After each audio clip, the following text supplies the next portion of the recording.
Hello all, welcome back to our channel. ఈరోజు recipe చాలా tasty and సింపుల్గా Tilly ఫ్రైని ఎలా చేయాలో చూసేద్దాం. టిల్లీలో చాలా హెల్త్ బెనిఫిట్స్ అయితే ఉంటాయి కదా. ప్రెగ్నెంట్ వాళ్ళైనా ఆఫ్టర్ డెలివరీ వాళ్ళైనా తినాలి అంటూ ఉంటారు కదా. సింపుల్ వేలో ఎలా చేయాలో చూసేద్దాం. నచ్చితే మీరు కూడా డెఫినెట్గా ట్రై చేయండి, చాలా బాగుంటుంది. టిల్లీని ముందే బాగా వాష్ చేసేసుకోవాలి, తర్వాతే ముక్కలుగా కట్ చేసుకోవాలి. వీడియో క్లిప్లో చూపిస్తున్నట్టు ముక్కలుగా కట్ చేసుకున్న తర్వాత అయితే అసలు కడుక్కోకూడదు. అలా అయితే అందులో ఉండే బ్లడ్ అంతా కూడా పోతుంది. తర్వాత స్టవ్ మీద ప్యాన్ పెట్టేసుకొని 2 or 3 టేబుల్ స్పూన్స్ వరకు ఆయిల్ వేసేసుకొని ఆయిల్ కాస్త హీట్ అయిన తర్వాత చిన్నగా కట్ చేసుకున్న ఉల్లిపాయ ముక్కలు, పచ్చిమిర్చి, అలాగే కొద్దిగా కరివేపాకును కూడా వేసేసుకొని 1 నిమిషం ఫ్రై అవనివ్వాలి. తర్వాత మీ టేస్ట్కి తగ్గట్టు సాల్ట్ కూడా వేసేసుకొని బాగా మిక్స్ చేసేసుకోవాలి. మూత పెట్టుకొని 2 నిమిషాలకు ఒకసారి కలుపుకుంటూ ఉండాలి. ఉల్లిపాయ ముక్కల్ని బాగా మగ్గనివ్వాలి, అప్పుడే మంచి గ్రేవీ ఉంటుంది.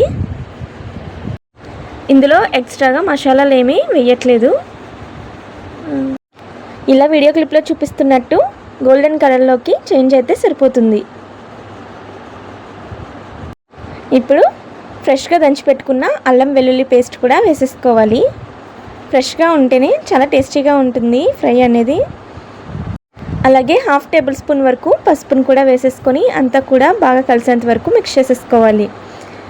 అల్లం వెల్లుల్లి పేస్ట్ నుండి పచ్చివాసన పోయేంత వరకు ఫ్రై చేసుకోవాలి. ఆనియన్స్తోనే అల్లం వెల్లుల్లి పేస్ట్ కూడా బాగా ఫ్రై అవ్వాలి. 2 నిమిషాల వరకు ఫ్రై చేసుకోండి. మూత పెట్టుకొని అప్పుడప్పుడు కలుపుతూ ఉండాలి. ఇలా లైట్గా ఫ్రై అయిన తర్వాత కట్ చేసుకున్న టిల్లీ ముక్కల్ని వేసేసుకోవాలి. జస్ట్ అలా ఒక్కసారి కలిపేసుకొని మూత పెట్టేసుకొని బాగా మగ్గించుకోవాలి. టిల్లీ కాస్త టైం అయితే పడుతుంది. చాలా స్మూత్గా అయితే కలుపుకోవాలి. 2 నిమిషాలకు ఒకసారి మూత తీసుకొని కలుపుకుంటూ ఉండాలి. ఆయిల్లోనే టిల్లీ ముక్కలు ఫ్రై అవ్వాలి, అప్పుడే చాలా టేస్టీగా ఉంటుంది. అవసరమైతే టిల్లీ ముక్కని ఒక్కొక్కసారి చెక్ చేసుకుంటూ ఉండండి. ఎంత బాగా మగ్గితే టిల్లీ టేస్ట్ అంత బాగుంటుంది. ఇలా ఆయిల్లోనే ఫ్రై చేసుకోవాలి. వాటర్ ఏమీ వేయాల్సిన అవసరం లేదు. ఇలాగే మనకి మంచి గ్రేవీ వచ్చేస్తుంది. అన్నంలోకైనా చాలా బాగా కలుస్తుంది. 60% వరకు ఫ్రై అయిపోయిన తర్వాతే కారం వేసుకోవాలి, మీ కారానికి తగ్గట్టుగా. కొద్దిగా స్పైసీగా ఉంటేనే ఈ టిల్లీ ఫ్రై బాగుంటుంది. కారం వేసుకున్న తర్వాత అంతా కూడా బాగా కలిసేంత వరకు మిక్స్ చేసేసుకోవాలి. కారం కూడా పచ్చివాసన పోయేంత వరకు ఇంకొక 50% కుక్ చేసుకుంటాం కదా, అన్నీ కూడా బాగా వేగుతాయి. మీకు ఇష్టం ఉంటే కొద్దిగా లైట్గా వాటర్ని కూడా వేసుకోవచ్చు, కానీ నేను ఇక్కడ వేయలేదు. కారం వేసుకున్న తర్వాత కూడా మూత పెట్టేసుకొని బాగా మగ్గనివ్వాలి. ఫైనల్గా కొత్తిమీర వేసుకోండి. కొత్తిమీరతో పాటు ఇష్టం ఉంటే గరం మసాలా కూడా వేసుకోవచ్చు, బాగుంటుంది. కొత్తిమీర వేసుకున్న తర్వాత కూడా అంతా బాగా కలిసేంత వరకు మిక్స్ చేసేసుకోవాలి.